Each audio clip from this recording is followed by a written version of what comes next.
ఆ ముక్కు నుంచి 2 చుక్కల రక్తం పడింది. కాని 5 సెకండ్లలో ఆమె ముఖం మొత్తం రక్తంతో నిండిపోయింది. అద్దంలో ఆమె చూసింది మాత్రం తన ప్రతిబింబం కాదు. ఈ కథ నిజంగా ఒక అమ్మాయి జీవితాన్ని మార్చేసింది.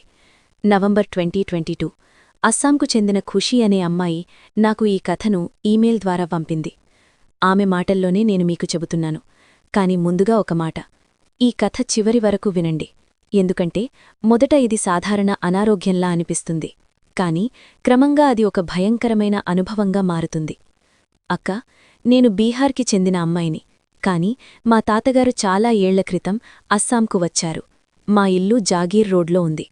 ఖుషీ నీట్ పరీక్షకు సిద్ధం కావడానికి గౌహతీకి వెళ్ళింది. జీఎస్ రోడ్ దగ్గర కోచింగ్ సెంటర్ పక్కనే ఉన్న ఒక పీజీలో అడ్మిషన్ తీసుకుంది. ఆ పీజీ పై అంతస్తులో ఆమెకు గది వచ్చింది. రెండు వైపులా ఇనుప గ్రిల్స్ ఉన్న సన్నని కారిడార్, చివర్లో 4 గదులు. 3ో గది ఖుషీది. 4గో గది పక్కనే టెర్రస్. అక్కడ్నుంచి కింద చెత్తకుప్ప కనిపిస్తుంది. ఆమె తల్లి అక్కడ నిలబడి ఒక్క మాట చెప్పింది. రాత్రి ఈ ప్రదేశానికి రాకూడదు, నాకు వింతగా అనిపిస్తోంది. అప్పుడు వాళ్ళెవ్వరూ ఆ మాటను సీరియస్గా తీసుకోలేదు. నవంబర్ 9 ఉదయం ఖుషీ లేచినప్పుడు తల బరువుగా ఉంది. 2 రోజులుగా తల్లిని మిస్ చేస్తూ ఏడిచిందని అనుకుంది. క్లాస్కి వెళ్ళింది. సాయంత్రం మందు తాగింది. రాత్రి గది నిశ్శబ్దంగా ఉంది. ఆమె 3ో రూమ్మేట్, ఎప్పుడూ మాట్లాడని ఆ అమ్మాయి ఖుషీ వైపు నిశ్శబ్దంగా చూస్తోంది. ఆ చూపు అసహజంగా ఉంది, చల్లగా ఉంది. ఖుషీ పట్టించుకోలేదు. కారిడార్లోని కామన్ బాత్రూంకి వెళ్ళింది. కొద్దిసేపటి తర్వాత అద్దం ముందు నిలబడి చూసింది. ముక్కునుంచి రక్తం కారుతోంది. సైనస్ సమస్య అయ్యుంటుంది అనుకుంది. రక్తాన్ని చేతితో తుడిచింది. కాని వెంటనే ఆమె ముఖం మొత్తం రక్తంతో నిండిపోయింది. అద్దంలో కనిపించిన దృశ్యం చూసి ఖుషీ గట్టిగా అరచింది. ఆమె మూర్ఛపోయింది. స్పృహలోకి వచ్చినప్పుడు ఆమె మామయ్య ఇంట్లో ఉంది. ఆమె ఒక్కమాటే చెప్పింది, నేను ఆ పీజీకి తిరిగి వెళ్లను.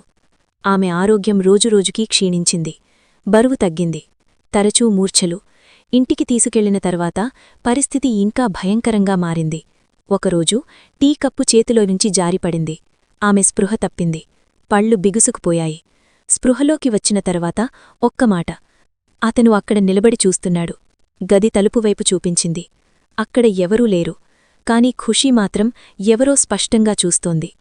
ఉదయం లేచినప్పుడు చేతులపై తెలియని గాయాలు, మెడపై చేతిముద్రలు, వింత కలలు, ఒక గడ్డం ఉన్న వృద్ధుడు మంత్రాలు చేస్తూ కనిపించడం, వంటకిటికీ బయట చీకటి నీడ, మరియు తనకు తెలియకుండానే చేతులను బ్లేడ్తో కోసుకోవడం.